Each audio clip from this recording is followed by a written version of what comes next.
Bonjour et bienvenue sur la cuisine d'Iloucha, j'espère que vous allez bien les amis.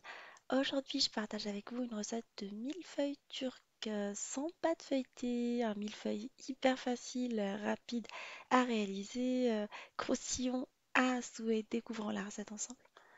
Avant de commencer la vidéo, je fais une petite parenthèse pour remercier mes amis, les fans qui me suivent sur la chaîne. Alors on commence par la glorieuse de Matitour ainsi que Shahinaz S et son fils. Je vous fais des gros bisous, les filles.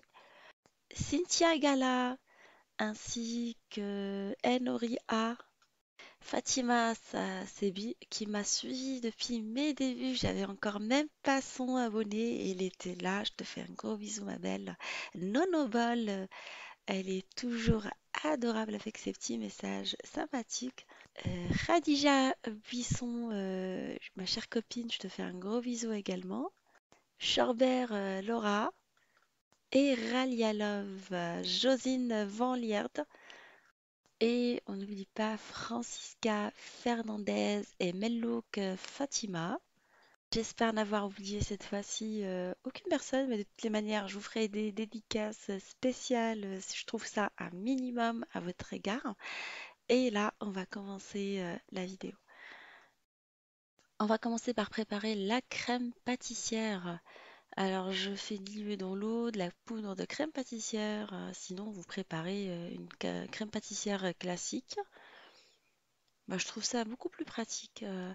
Alors, je mets la poudre ainsi que le sucre et je la passe sur le feu jusqu'à l'épaississement de la crème. Les indications du paquet sont assez précis pour la réalisation de ce type de recette. Une fois qu'on commence à avoir une bonne crème, on va la ôter du feu, la transvaser dans un saladier, la laisser refroidir avant de la mettre au frais, filmer avec un film alimentaire en contact avec la pâte pour éviter qu'elle ne fasse de croûte, ou plutôt avec la crème, je voulais dire. Une fois que la crème est prête, on la laisser refroidir pendant 2 heures au frais. On va prendre de la pâte filou. Alors j'ai pris 250 grammes de pâte philo que je vais venir découper en deux, de la taille du moule que je vais utiliser. Moi je vais prendre un cadre pâtissier parce que je vais pas faire beaucoup. Mais si vous prenez 500 grammes par exemple, vous prenez un grand euh, cadre pâtissier ou un moule, vous réadaptez les quantités en fonction de ce que vous faites, hein. Et là je vais le découper en deux. Ça va être la taille du cadre pâtissier ajustable.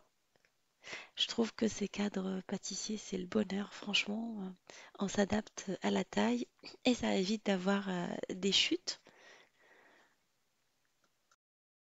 On passe au façonnage. On va commencer par faire le montage tel une baklava classique ou baklava classique. On va commencer par mettre une feuille, on va la beurrer généreusement avec du beurre fondu auquel j'ai rajouté de l'huile. Je vous laisserai les ingrédients et les mesures exactes en barre d'infos. Et je vais commencer par superposer des feuilles que je vais venir beurrer. Faites attention aux feuilles, ils sont assez fragiles. Pendant que vous réalisez la recette, n'hésitez pas à couvrir pendant que vous le réalisez parce qu'elles elles ont tendance à sécher très rapidement. Une fois qu'on a mis la moitié des feuilles dans la première couche, on va venir y verser la crème pâtissière.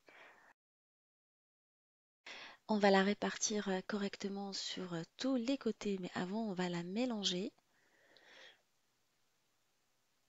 et on va la verser. On répartit sur les coins, on répartit un peu partout.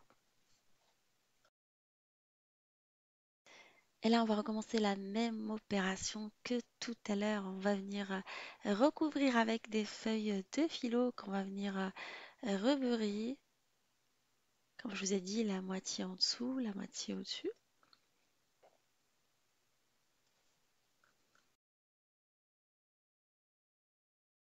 Je rappelle que j'ai mis mon cadre pâtissier sur une plaque à l'enfour tapissée de papier cuisson. Et là, je veux finaliser toute la quantité de feuilles de philo. Comme vous avez vu, c'est une opération assez rapide qui prend pas beaucoup de temps et c'est pratique. La pâte philo, je l'ai achetée chez Leclerc, on en trouve maintenant sous la marque Crucipat. Sinon, dans les bazars orientaux, ils ont des pâtes de bonne qualité également.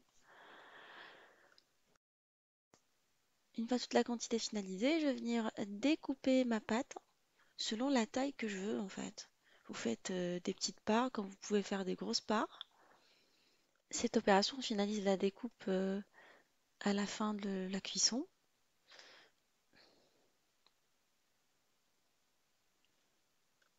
Je vais la faire cuire dans un four préchauffé à 160 pendant 45 minutes ou jusqu'à dorure, ça dépend vraiment des fours. Mon millefeuille à la turque est maintenant prêt, je vais le laisser refroidir avant de le démouler. Alors on le laisse une petite heure refroidir tranquillement. Et là, après refroidissement, on peut vraiment découper des petites parts et les déposer dans une assiette de présentation. Il faut vraiment les laisser refroidir avant de les saupoudrer de sucre glace. Vous risquez d'avoir le sucre glace qui disparaît après, qui fond.